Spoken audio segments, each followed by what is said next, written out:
이번에 49장 말씀을 함께 나눌게요. 23절의 말씀입니다. 다메섹에 대한 말씀이라. 하맛과 아르밧이 수치를 당하리니 이는 흉한 소문을 듣고 낙담함이니라.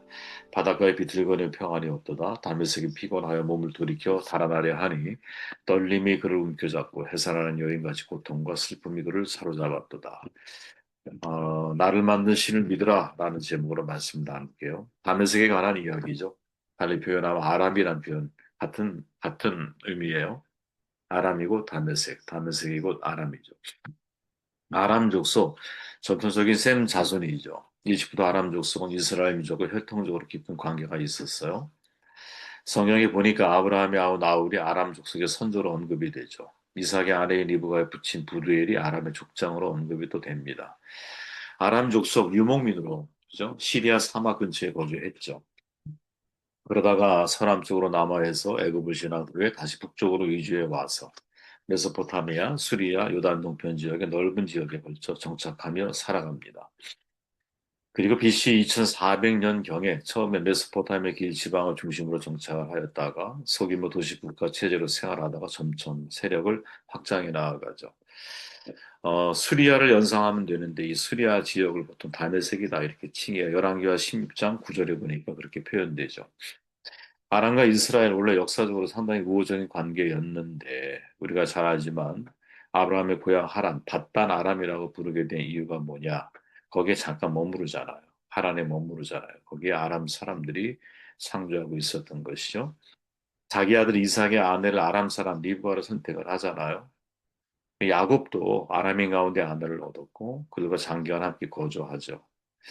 그런데 이렇게 친밀한 관계였음에도 불구하고 이들이 사실은 서로 이제 이 분리되고 좀 멀어지는, 그죠? 불편한 관계가 되는 때가 있었죠. 이스라엘 역사를 살펴보면 분열왕국 시대 중반 대략 한 BC 856년경 이후에 북왕국 이스라엘과 아람 간에 아주 분쟁이 잦게 발생을 하는 것을 발견하죠.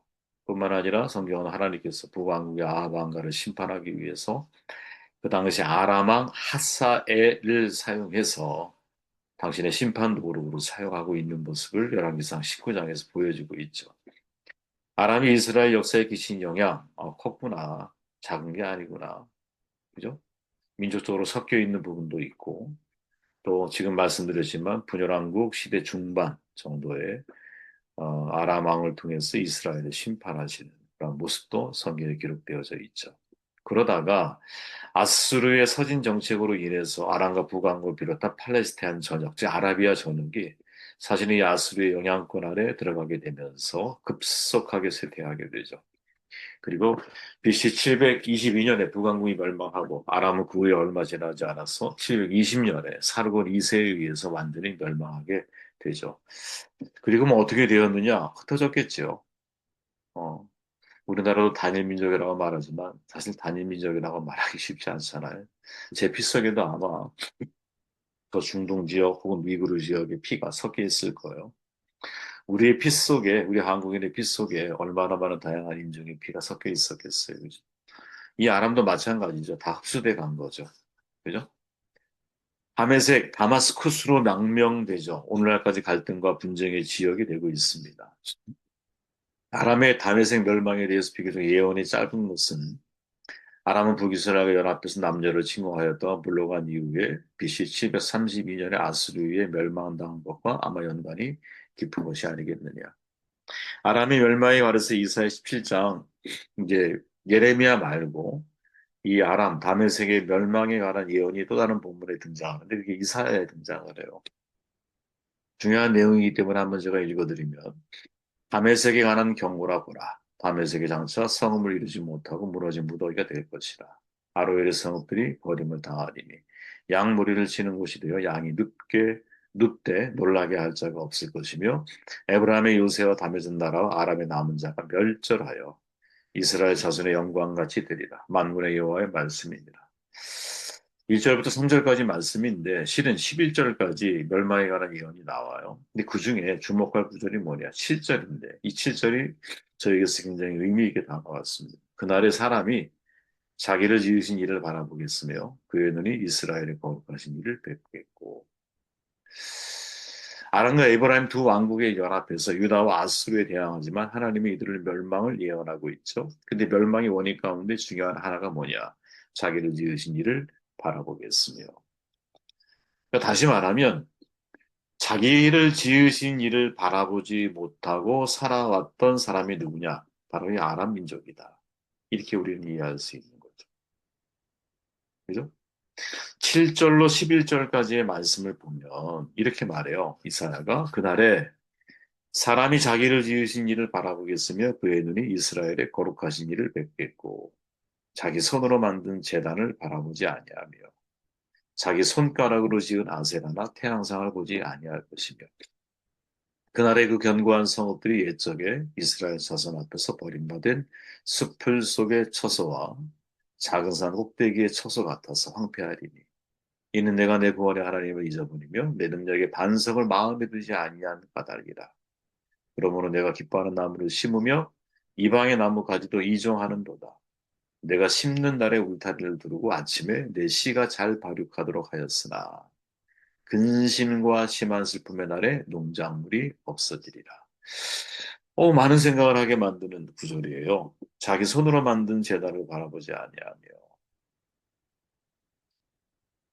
어, 여러분 우리가 지금 믿고 있는 하나님은 내가 만든 하나님일까요? 아니면 진짜 성경이 우리에게 전하고 있는 하나님을 내가 믿고 있는 걸까요? 자기 손으로 만든 재단, 우리는 여러분 내 손으로 만든 재단을 가지고 내 손으로 만든 하나님을 믿고 인생을 살아가고 있는 것은 아닌지, 정말 성경이 우리에게 말씀하고 있는 하나님을 믿고 있는 것인지, 사실은 냉철하게 우리 자신의 내면의 신앙을 살펴야 한다고 보거든요. 최근에 우리 성도의 교제를 통해 제가 없는 동안 가짜 신, 가짜 하나님에 대한 말씀을 여러분들이 교제했던 것 같은데, 그거는 여러분 매일매일 수없이 많이 반복해서 다루고도 정말 지겨워하지 말아야 할 그 정도로 신앙에 있어서는 중요한 문제라고 저는 생각을 해요. 마태복음 13장의 말씀을 우리가 비유를 나누고 있잖아요. 그 비유들을 보면 거기에는 하나님 나라는 이런 나라야 라고 하는 메시지를 우리에게 전달하고 있죠. 그런데 우리가 생각하고 있는 하나님의 나라와 하나님이 우리에게 말씀하시는 하나님의 나라는 상당히 많이 다르죠. 그죠? 그런 것처럼 우리가 믿고 있는 하나님, 그 하나님은 내가 만든 하나님일 가능성이 대단히 높기 때문에 그 내가 만든 하나님이지 아니면 성경이 우리에게 정말로 말씀하고 있는 하나님을 내가 신뢰하고 있는지에 대해서 냉철한 눈으로 우리는 살필 필요가 있다라고 생각을 하거든요. 내가 만든 신, 팀 켈러라고 하는 목사가 너무나 많이 다루었던 내용 가운데 하나잖아요. 그가 말하잖아요. 우상이란 뭐냐? 무엇이든 당신에게 하나님보다 더 중요한 것이다. 무엇이든 하나님보다 더 크게 당신 마음과 생각을 차지하는 것이다. 하나님만이 주실 수 있는 것을 다른 데서 얻으려 한다면 그게 바로 우상. 무엇이든 우리의 삶의 중심에 자리 잡혀 있는 것, 이것 없이는 살아갈 가치를 느끼지 못하게 만드는 것, 그게 가짜심이죠. 가정일 수 있고, 자녀일 수 있고, 직업일 수 있고, 돈벌이일 수 있고, 성취, 성공일 수 있고, 체면일 수 있고, 사회적 지위일 수 있죠. 로맨틱한 이성 관계, 팀 켈러 목사의 말이잖아요. 어깨의 인정, 안전하고 평안한 환경, 외모, 두뇌, 정치, 대의명분, 이 모든 것들이 사실은 우상 숭배가 될 수 있다라는 거죠. 저것만 있으면 내 삶이 의미 있어질 거야. 나도 가치 있는 사람이 될 거야. 내가 중요해지고 내 마음에 안정감이 들 거야. 이런 관계로 인하여 여러 가지 우리가 만약에 표현을 해본다면 내 마음에 숭배하고 있는 바로 그거. 이게 진짜 우리의 마음의 우상이죠. 개인의 우상은 여러분 사랑, 돈, 권력, 성취, 개인의 우상일 수 있죠. 인맥. 오늘날 많은 사람들이 인맥을 의지하려고 하죠. 저도 정말 조심해야 할 것 중에 하나가 제가 저를 보면 앞으로의 삶을 놓고 볼 때 귀인을 의지하지 않는 훈련을 끊임없이 해야 된다. 끊임없이. 그도 별 수 없는 사람이라는 사실을 하나님이 계속 경험하게 하세요. 그거를 거울 삼아 제 자신을 보면 너도 별 수 없는 사람이야. 내 안에 선악이 공존한다는 사실을 인식을 하며 살아야 되거든요. 많은 그리스도인들의 착각이 뭐냐? 지난주에 나눈 말씀처럼 내일 다루겠지만 내 안에 선악이 공존한다라는 것. 내 안에 간디와 히틀러가 함께 살고 있다라는 것. 이걸로 이 기억하지 못하고 살아가거든. 예수를 믿기 때문에 나는 항상 선이라고 착각을 해. 아니에요. 어제의 선인이 오늘의 악인이 될 수 있고요. 오늘의 악인이 내일의 선인이 될 수도 있는 거예요. 문화적인 우상도 있죠. 군사력, 기술 발전, 경제 발전. 이거 진짜 문화적인 우상이죠. 대한민국이 가장 경계해야 할 미래에 어떤 위험성이 있다 한다면 문화적인 우상이 될 수 있죠. 지적인 우상도 있죠, 여러분. 흔히 이데올리아가 표현을 하는데, 그죠? 여러분, 신앙이, 지식의 신앙에 머물러 있는 사람이 있거든요. 저희 총회 안에도 그런 분들을 발견할 때가 있어요. 대부분 이런 분들은 여러분, 머리가 샤프한 분들이세요. 이게 참, 인간의 한계인 것 같아요. 정말로 좋은 스펙을 가지고 있고요. 좋은 대학 나와서 좋은 대학원, 박사학위 다 가지고 계세요. 대화를 나누다 보면 여러분, 하나님에 대해서, 신학자들에 대해서, 아주 수많은 책을 집필한 사람들에 대한 지식을 아주 총망라한 분들이 계세요. 진짜로 그런 분들이 계세요. 저랑 가까이 다큐 90에 있거든요. 대화를 나누면 그분의 수준에 맞서 대화를 나눠드리죠. 근데 대화를 나누다 보면 되게 공허해요. 공허할 때가 있어요. 그게 뭐냐? 그 지식에 머물러 있는, 지적인 하나님을 나에게 저분은 이야기하고 있구나. 거기에 이 대화를 나눠드릴 수 있죠. 근데 이런 대화의 한계가 뭔지 아십니까? 아볼로와 브릭스라 부부가 여러분 대화 나눴던 장면을 떠올려 보십시오. 야, 네가 요한의 세례까지는 아는구나. 성령의 세례를 모른다. 여러분, 아볼로는 당대 최고의 학자잖아. 성경을 정말 잘 가르쳤던 것 같아요. 근데 브리스글라 아골라 부부가 봤을 때 그 얘기 없는 게 있어. 하나님의 그 마음속에 없어. 성령 세례가 없어. 이게 여러분, 지적인 신앙인들이 가지고 있을 수 있는 엄청난 우상의 자리일 수 있거든요. 그분은 여러분 자기가 하나님을 제일 잘한다고 생각해요. 프로페짜이라고 하는 게 있어요.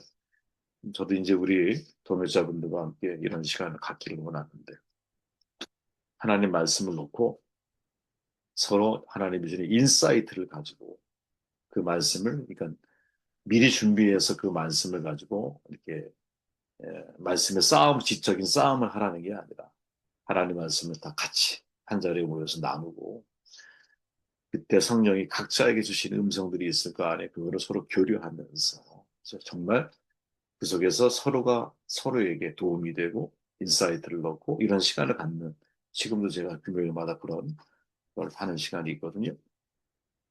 근데 그 속에서 여러분 어떤 분은 자기의 지식을 잘합니다. 그 말씀을 준비한 분에 대해서 질문을 하는데 그 질문 들으면 우리가 그런 걸 간파할 때가 있잖아. 이 질문은 질문을 위한 질문이구나. 저분에 대한 공격을 목표로 혹은 자신의 지식을 드러내려고 하는 질문. 무슨 말이야? 다 아는 거예요. 찾아보면 다 답을 찾을 수 있는 질문으로 던져. 그럴 필요 없잖아요.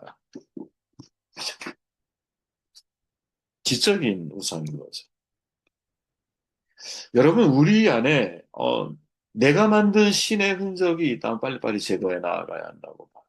어떻게? 성경이 우리에게 말씀하시는 하나님을 우리가 그대로 받아들여야 돼요. 그 하나님을 우리가 찾아야 돼요. 그죠? 진짜 믿음은 빌리브에서 트러스트로 바뀌는 거고, 더 나아가서 페이스풀리스의 자리에 서야 되는 거고. 빌리브는 지적인 동의야. 지적인. 트러스트는 신뢰야, 신뢰. 이 단계를 넘어서는 페이스풀 리스는 뭐냐면 어떤 상황 속에서도 신실하게 충성하는 거. 우리의 믿음이 거기까지 가야 되는 거죠. 그죠? 세상은 여러분 빌리버의 자리에 머물러 있는 사람들이 대다수거든. 자, 여러분 나머지 읽어보시고 이 담의 세계라는 이름 하면 떠오르는 게 누구예요? 바울 아니에요, 바울. 그죠? 바울이 여러분 변화를 입었던 장소가 어디입니까? 다메섹 도상이잖아요.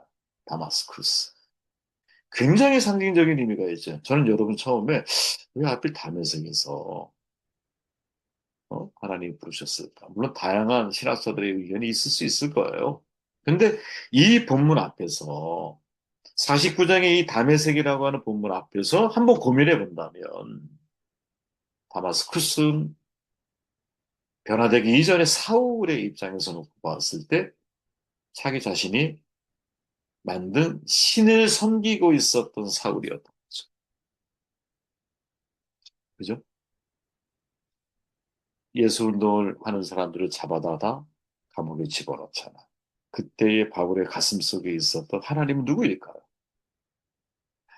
그러나 그가 핍박했던 나사렛 예수 그리스도 부활하신 주님을 만난 이후에 빛을 보고 소리를 들은 이후에 눈을 먼 이후에 자기의 눈이 멀어버리니까 비로소 하나님이 보이셔.